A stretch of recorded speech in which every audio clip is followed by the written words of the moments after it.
Tidak ada orang Islam yang benci antum di republik ini. Betul. Tidak ada.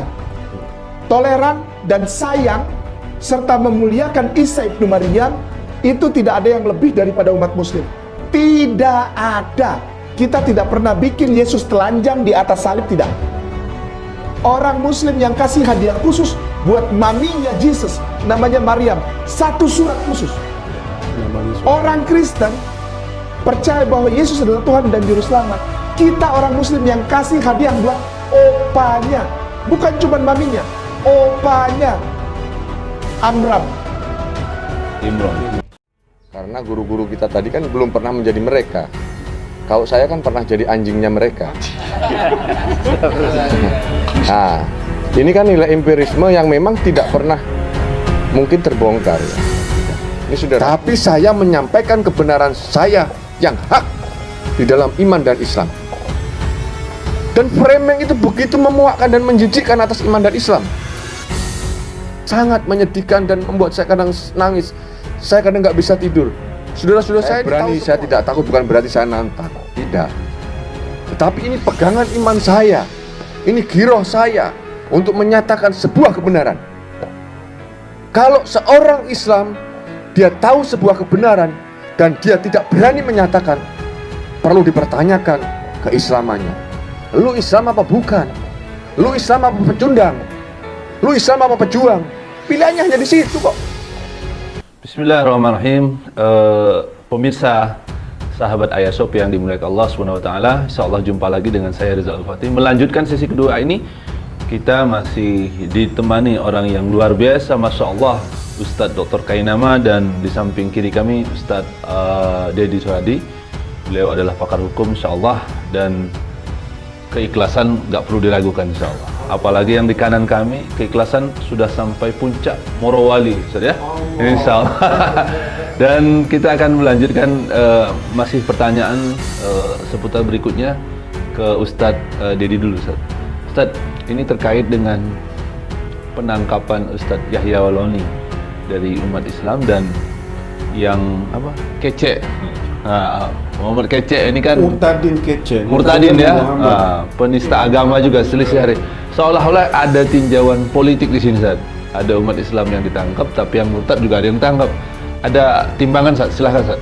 Bismillahirrahmanirrahim. Assalamualaikum warahmatullahi wabarakatuh. Pertama, saya malu dibilang pakar.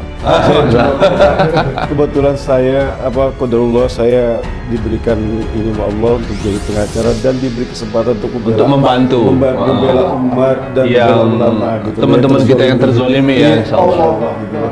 Semoga Allah muliakan antum. Amin ya Allah. Sama-sama kita semua, semoga semua dimuliakan Allah Subhanahu wa Amin ya taala. Rabbil. Jadi gini, kalau kita bandingkan antara si Murtadin Kece ini dengan Ustadz Yahya Waloni ya, saya kira bukan masalah persoalan karena ini Muslim, karena dia orang Kristen gitu. Bukan masalah itu harusnya. Harusnya hukum itu adalah harus ditegakkan sebagaimana mestinya. Ya, jadi pihak aparat penegak hukum harusnya arif gitu loh dalam melihat kondisi ini gitu. Jangan tebang tindih ya. Jangan tebang pilih. Dan kalau kita sudah merasakan ya, umat Islam bahwasanya sekarang ini merasakan sekali bahwasanya terjadi diskriminasi di dalam hukum gitu lah ya. Contohnya gini, ketika umat Islam betapa sering mereka itu tersakiti oleh besar ulahnya Abu Janda. Berapa kali Abu Janda dilaporkan? Betul, tapi tidak ada prosesnya. Tidak ada proses gitu loh. Sementara ya Ustadz Yahya Waloni ya, beliau menyampaikan ceramahnya di masjid. Berarti kan terbatas itu hanya untuk umat gitu loh. Nggak lama kan? Langsung ditangkap. Dan yang melaporkan belum jelas itu juga, Ustaz. Ada yang melaporkan dia, mohon maaf, non Muslim. Saya lupa namanya karena buat saya itu nggak penting amat gitu. Yang penting buat saya adalah bagaimana kita menyelamatkan membela Ustadz Yahya Waloni gitu kan. Jadi saya kira ketika langkah hukum atau tindakan yang dilakukan oleh aparat gitu ya, harusnya nggak tebang tibir, nggak melihat lagi persoalan ini, tapi lihat fakta hukumnya. Betul, fakta hukum gitu, dan siapa yang benar. Nah kalau kita lihat Kece, jelas dia menghina Nabi Muhammad. ya itu pribadi dia gitu loh. Ya kan. Kalau Ustadz Yahya, insya Allah tadi yang sudah disampaikan oleh Ustadz dia sudah menyampaikan gitu loh. Bahwasanya apa yang disampaikan oleh Ustadz Yahya bukan pandangan pribadi beliau, bukan opini beliau, tapi itu melalui suatu kajian ilmiah gitu loh. Jadi itu yang membedakan. Jadi kalau menurut saya ya tidak pada tempatnya lah kalau misalnya mau karena Kece ditangkap harus saya itu sangat buat kami itu sangat tidak adil gitu loh. Nggak fair ya, Ustaz? Ya, gitu loh. Baik, Ustadz, kita beralih lagi ke Ustadz Kena. Ustadz, itu tadi dari timbangan hukumnya, maksudnya ada kayak umat Islam yang ditangkap, umat yang murtad juga ditangkap, Ustadz. Terus sedikit himbauan dari antum nggak, Ustadz, mengenai hal-hal yang sepertinya ada janggal, tapi dari satu sisi mereka semua beriringan sebetulnya, Ustadz. Silakan, Ustadz. Bismillah. Assalamualaikum warahmatullahi wabarakatuh. Syukran Ustaz. Jazakallahu khair. Jadi ada seperti ketika kejadian ini pertama ya Ustaz sih, kita dapat kabar Ustaz Yahya dijemput di rumahnya. Itu buat kami terutama para mu'alaf yang sebagai apologetics, yang beberapa kali juga tampil misalnya di wahana YouTube, media sosial ya, media udah elektronik gitu. Itu seperti begini, Ustaz. Ayo lo yang lain jangan seperti ini. Oh iya. Oh sepertinya seperti itu. Bluffing jadinya. Loh, kok ini jadi kayak begini? supaya ada Tekanan. tekanan. Ada bluffing gitu. Lihat tuh, itu Ustaz. Ngomong sedikit langsung. Masuk. Udahlah, supaya kau ini tahu diri, supaya kami ini bukan masalah tahu diri atau tidak, Ustaz. Kami menyampaikan namanya paparan testimonial. Sekali lagi dengan segala rasa hormat, aku garis bawahi. Setiap mu'alaf di seluruh muka bumi ini aja, Ustaz. Bukan di Indonesia saja. Tidak pernah ada yang insulting, tidak pernah ada yang underestimate, tidak ada yang pernah punya niat untuk menistakan, menghujat, apalagi menodaikan agama lain. Karena di Islam tidak diajarkan itu. Seperti itu. Bahkan di Islam diajarkan untuk berdebat saja, urut-urutan diksi atau kata itu diajarkan oleh Islam. Apalagi masa kita masuk akal kita mau menghina orang, tidak. Ketika ada orang yang Kristen atau Katolik, atau yang Buddha, Hindu, Konfutse, atau kepercayaan terhadap Tuhan yang Maha Esa, di mata kami, mereka saudara kami, warga negara Republik Indonesia, yang bersamaan kedudukannya di dalam hukum dan pemerintahan. Masalah perbedaan akidah adalah tanggung jawab masing-masing orang. Nah, orang Islam dan orang yang mu'alaf yang tadinya bukan Islam, lalu sekarang menjadi Islam, punya tanggung jawab untuk menyampaikan. Betul. Hak dan yang batil kalau Islam ini. Hak dan yang batil. Betul. Kalau di sana nggak punya kewajiban untuk menyampaikan, ya silakan aja. Betul. Itu kan aturan agamamu. Tapi kalau kami menyampaikan dan hanya sebatas menyampaikan. Mau diterima atau tidak. Innama anta muzakir. Nggak boleh lebih dari itu. Nah, saudara kita Kristen, maaf ya Ustadz, mohon maaf sekali lagi kepada saudaraku Kristen dan Katolik yang menonton siaran ini. Tayangan ini, insyaallah. Iya, tayangan ini insyaallah. Maaf ya, saya minta ini juga tidak diedit. Antum terlalu baper. Orang Kristen Katolik terlalu baper. Orang Islam itu udah berpuluh-puluh tahun dan beratus-ratus macam dihina, ditekan. Iya. Tapi orang Islam selalu mengembalikannya kepada hal-hal yang proporsional. Tidak lebay, tidak kurang. Udah berapa kali orang Islam habis-habisan dihina. Lalu orang Islam juga yang duduk di pemerintahan, pejabat-pejabat, maaf ya Ustaz. Begitu orang Islam saudaranya dihina, Rasulnya dihina, Allahnya dihina, mereka malah menyalahkan orang itu. Mereka nggak membela Islamnya. Betul. Ketika bendera dibakar misalnya, oh itu bendera HTI, come on, tidak perlu sekolah, itu tahu itu adalah bendera tauhid. Tauhid. Nah, begitu ada gini ya, orang Islam menjawab satu, Wah, kayaknya kayak disiksa gitu saudara kita, kayak dizolimin abis gitu. Kayaknya tuh di Indonesia tuh orang Kristen dan Katolik tuh kayaknya minoritas yang tersiksa. Ayo come on lah saudara. Ayolah saudaraku Kristen dan Katolik. Lebay antum. Ini saya tidak mau diedit, saya minta tolong jangan diedit. Antum lebay. Anda lebay, Anda baper sekali. Anda baru dicolek masalah oleh Ustadz Yahya Waloni, Bible itu palsu. Dan sebuah buktinya bahkan antum, para petinggi gereja yang sebar di web. Dan kami tidak salah dong melihat orang Islam, karena ada di web, semua orang bisa melihat bahwa antum punya kitab suci itu bermasalah. Kenapa kami disalahkan? Kami dibilang anti toleran, kami dibilang menista. Wake up saudaraku, Kristen dan Katolik. Bangun deh. Jangan baper. Hey, wake up. Di dalam web ini, di dalam internet, Bible antum terbuka lebar. Semua orang bisa baca.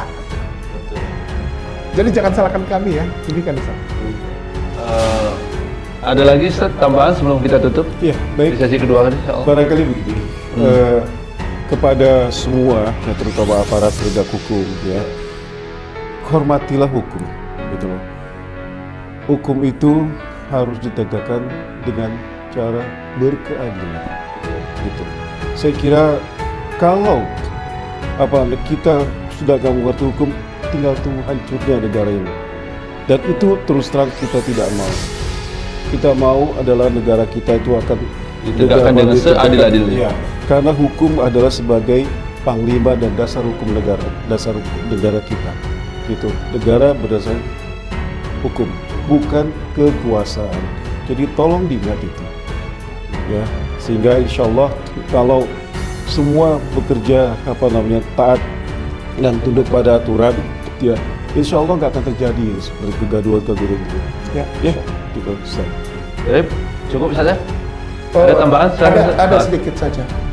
Dengan segala rasa hormat Ustazi, ya mu'alim, terutama kepada saudaraku yang non Muslim. Kami ini yang mu'alaf ini bukan merasa berbesar hati karena menjadi pemeluk agama mayoritas. Sekali lagi, tidak pernah terlintas sedikit pun bagi para mu'alaf kita jadi bangga, jadi besar kepala karena sekarang telah memeluk agama mayoritas. Di Islam tidak ada mayoritas minoritas, tidak ada. Agama Islam tidak pernah mengajarkan mayoritas minoritas, tidak pernah ada. Apalagi minoritas mau tertindas. Apalagi minoritas tidak ada. Tidak ada. Karena Islam mengajarkan bahwa yang membedakan di hadapan Allah adalah iman dan takwa. Di bumi kita sama, antum pejabat, antum presiden, antum jenderal, antum apapun itu, orang kaya, orang terkenal, selebritis. Begitu masuk masjid, buka alas kaki, duduk di bawah. Ketika antum tidak kebagian di depan, antum di saf belakang. Begitu berkeliling, tawaf, antum hanya diberikan 2 lembar, 2 helai kain untuk ikhram. Every single person sama di hadapan Allah. Yang membedakan cuma iman dan takwa.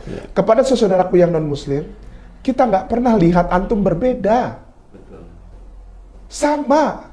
You are as my brother and my sister, as the fellow countrymen. Kita sama-sama warga negara Indonesia.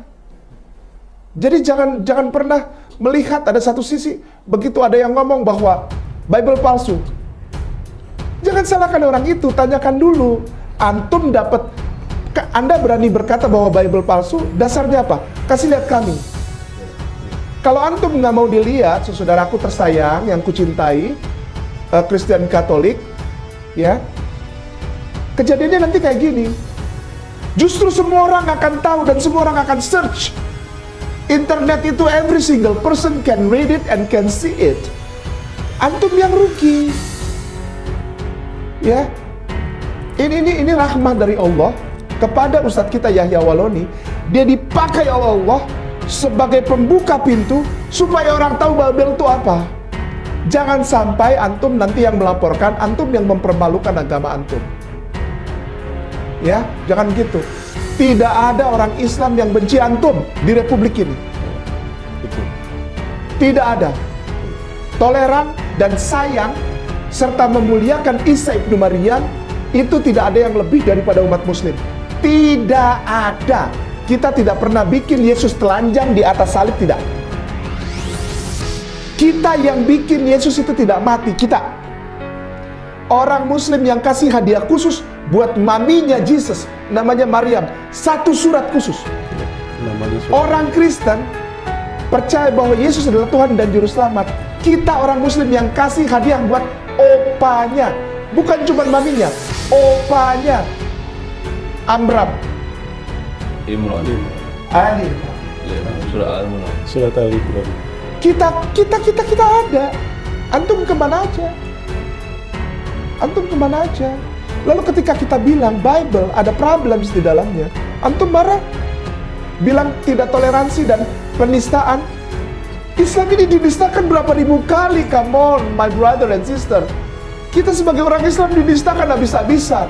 Nabi kita every single Sunday, saya mau bilang ya, every single Sunday, setiap hari Minggu, itu di gereja Nabi kita habis dihinakan. Buta huruf, pedofilia. Udahlah, antum gak usah tutup-tutup. Anda tahu. Pedofilia, buta huruf, berdarah-darah perang, membunuhi orang yang tidak Islam. Antum yang sebar itu tanpa pengetahuan. Terakhir dibilang Nabi kami yang mulia, baginda Rasulullah Muhammad SAW, Ibn Abdillah, disebut sebagai orang yang dikerumuni jin oleh seorang yang bahkan idghamnya aja baca Arab salah. Idghamnya salah.